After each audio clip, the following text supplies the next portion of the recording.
Bonjour et bienvenue à nouveau dans les suggestions cinéphiles de l'Odyssée. Aujourd'hui, la suggestion cinéphile numéro 42 qui va porter sur un film qui est un très grand film de Vincente Minnelli et qui s'appelle Les Ensorcelés, en anglais The Bad and the Beautiful. Ce film génial euh, date de 1952 et il appartient à la catégorie particulière des films de Hollywood qui racontent une histoire, mais en même temps parlent de leur propre univers, c'est-à-dire parlent du cinéma. C'est une leçon de cinéma qui est absolument extraordinaire. Une grande, un grand nombre d'acteurs très connus, Kirk Douglas, malheureusement disparu il y a quelques semaines, Lana Turner, qui était à l'époque au summum de sa gloire cinématographique, Walter Pidgeon et beaucoup d'autres qui sont moins connus mais qui sont de grands talents également. Le film dure 1h58, mais c'est le temps d'un appel téléphonique.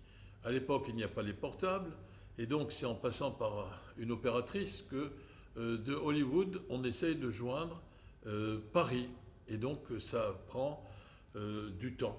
Parce que le producteur associé, joué par Walter Pidgeon, de Jonathan Shield, Kirk Douglas, eh bien, appelé à son bureau trois partenaires du studio, Shields, Lana Turner, grande actrice, le scénariste qui avait travaillé avec Jonathan Shields et le réalisateur qui avait travaillé avec lui.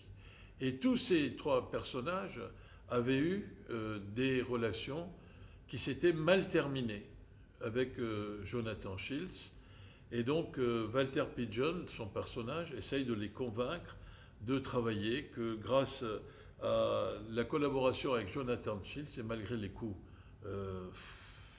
pas bien qu'il aura pu leur faire, eh bien ils avaient soit gagné un Oscar, soit eu un grand succès de librairie pour le scénariste, soit été particulièrement célèbre grâce à la collaboration avec lui, quel que fut le coût de cette collaboration. En réalité, le film nous montre ainsi les deux revers, les deux faces d'une même médaille qui est celle de l'usine à rêve de Hollywood. D'un côté, le rêve, son enchantement magique, formidable, qui attire les spectateurs et les fixe de façon très attractive à un écran où se projettent des images magiques, celles du film, et puis les coulisses, si je puis dire, de Hollywood, où les choses sont beaucoup moins roses et beaucoup plus parfois crapuleuses même. Donc ça c'est un film qui est à la fois pour la promotion et la défense de la magie du cinéma et en même temps un film qui montre que cette magie, elle a un prix et que parfois il n'est pas très reluisant ce prix, mais qu'il faut peut-être accepter de le payer. En même temps, le film nous montre comment fonctionnent les studios. D'une part, en faisant des films de catégorie A, et d'autre part en faisant des séries B. Parce que les acteurs, parce que les réalisateurs, parce que les actrices, parce que les scénaristes sont tous des gens embauchés au contrat à l'année, voire sur plusieurs années, auprès de tout le monde, et que donc, sur cette base, eh bien, il faut amortir ces frais fixes, si je puis dire, de fonctionnement contractuel. Et le film nous montre, notamment dans une de ces scènes, comment, pour faire des séries B qui sont là pour amortir, parfois il y a un déploiement d'ingéniosité qui est extraordinaire. Et tout cela nous montre que Hollywood, à l'époque, comme d'ailleurs aujourd'hui encore, a une stratégie de production qui est particulièrement cohérente, efficiente et qui permet d'obtenir des résultats économiques. En même temps, il montre qu'un film, avant d'être lancé dans une carrière en salle, eh bien, est l'objet de preview, comme on dit, c'est-à-dire de visionnement préalable ou de visionnement test, où l'on attend les réactions du public. Eh bien, ça, c'est aussi très, très, très bien montré dans ce film. Bref, on suit une histoire passionnante où il y a l'affrontement d'individualités avec leurs défauts et leurs qualités. Et puis en même temps, à travers cette action prenante, eh bien, nous apprenons les différents aspects qui rendent possible le fonctionnement de l'usine de rêve, c'est-à-dire du cinéma, tel que Hollywood le conçoit.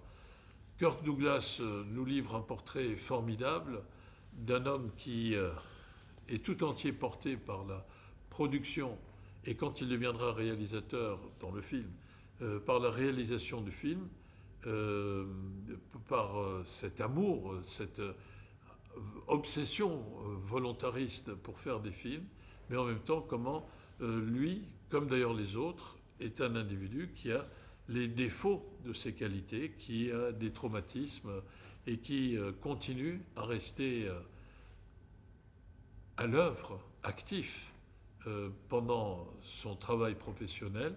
Et c'est peut-être pour cela que ce sont des gens qui sont des faiseurs de films, au sens à la fois artisanal et de compétences, et qui savent comment faire pour être en prise avec l'état d'esprit, l'état psychologique, les attentes, les pulsions des spectateurs, parce qu'eux-mêmes sont portés par leurs propres défauts, et donc ils savent ce qui peut rendre attirant de façon vertigineuse le film par rapport à des spectateurs dont on peut penser qu'ils ont le même couple de défauts et de qualités. C'est-à-dire que nous, les spectateurs, nous, les êtres humains, nous vivons avec nos paradoxes, et le paradoxe du cinéma, c'est d'attirer notre attention en nous présentant un univers qui est en harmonie, si vous voulez, avec nos propres contradictions internes et externes. C'est un film qui est une grande leçon de cinéma, c'est en même temps un grand film, c'est probablement l'un des meilleurs de Vincente Minnelli, et bien voilà, qui est le papa, je le dis au passage, de Liza Minnelli, qui jouait dans Cabaret, dont nous avons déjà parlé par ailleurs. Je vous souhaite, vous pouvez voir assez facilement ce film sur plein de plateformes ou de sites. Je profite de l'occasion pour dire que sur notre site, l'Odyssée, nous avons une page qui s'appelle Au bonheur des cinéphiles, qui est un dossier qui a été établi par un des membres de notre équipe, Elisabeth Follier, que je salue, et qui vous donne plein de pistes pour aller visionner les films, mais à tout le moins par la vidéo on demande, ou vidéo à la demande, vous pouvez très facilement voir ou revoir Les Ensorcelés, The Bad and the Beautiful. À très bientôt et bon visionnement. Merci, prenez bien soin de vous. Au revoir.